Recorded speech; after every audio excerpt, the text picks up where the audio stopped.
Now we're going to use the BA2 Plus to calculate the modified internal rate of return on a series of cash flows. Now I recommend that if you're having to do a modified internal rate of return on a test or something, be sure to write down a timeline. Don't just crank all of this into your calculator. Write down a timeline with your intermediate calculations so that you'll know what you're doing, so that you know that it actually makes sense. Now there are 3 steps to calculating the modified internal rate of return of this series of cash flows. The first step is to calculate the future value of all of the positive cash flows at whatever our assumed reinvestment rate is. And we have an assumed reinvestment rate of 10%, and we're assuming the financing rate is 10% as well. The second step is to calculate the present value of all of the negative cash flows at that finance rate. And then the third step is to find the rate of return on that resulting 2 cash flow timeline. So let me highlight what we're going to do. We're going to take this 50 and we're going to find its present value 2 periods. We're going to bring it out here to the end of year 3. Future value. We're going to take this 50 and we're going to find its future value at the end of year 2, the beginning of year 1, 2, 3, at the end of year 3.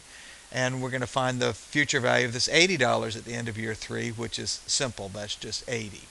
We're also going to find the present value as of year 0 of that negative 20.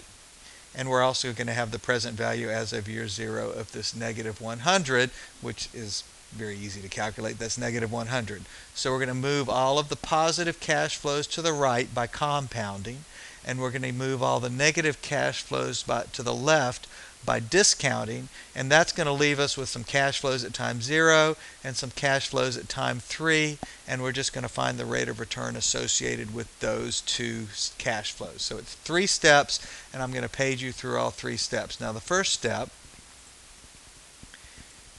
if I can get to it here, the first step is to identify what our cash flows are going to be. We're going to find the future value of the 50 and the 80, and then we're going to find the present value of the negative 100 and the negative 20. And you can do those with the cash flow registers, or you can just do them individually. I'm going to go ahead and do them with the I'm going to go ahead and do them individually. I think that's probably the easiest way. So the future value of this 50 compounded twice at 10% is going to be what? I'm just going to do it the easiest way, which is to just use a little bit of algebra. And so we'll do 50 times 1 plus the interest rate, so 1 plus 0.1, so that's 1.1. And we're going to do it 2 times y to the x, 2. And that gives us 60.5. So this 50 is going to be worth 60.5. And then we're going to add it to the future value of this 80, which is just 80 because it's already there at year 3. So that's plus 80. And that gives us 140.5. So that is one way to do that, and I think that's probably the simplest way to do it. All right, the second one, and we'll write that down or store it. Let's go ahead and save it just so let's store it in memory 1 while we're at it. Now, the second thing to do is we want to find the present value of this 20 and the present value of this negative 100. Well, the negative 100 is easy, and the 20 is not so bad. So 20, now in this case, divided by 1.1, and it's going to be brought back 2 time periods. So y to the x, 2, is equal to 16.52. So that means this 20 at time 0 is now worth 16.52. We add that to the 100, and that gives us the 116.53.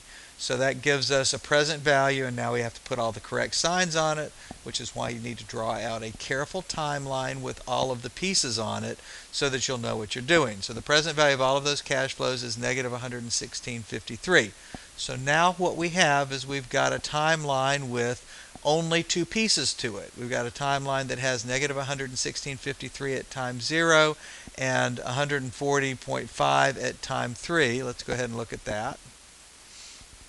Cash flow with only 116.53 at time 0, 140.5 at time 3. We've already taken future values and present values to remove all of those intermediate cash flows. And now all we want to know is what rate of return is associated with this. Well, what do we have? We have 3 is in, so this is a 1, 2, 3 year period problem. We're going to calculate our interest rate. Our present value is 116.53, change sign. All right, so that's our present value. We have no periodic payment anymore.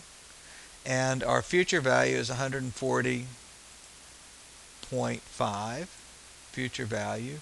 Compute I/Y, and we have 6.433%.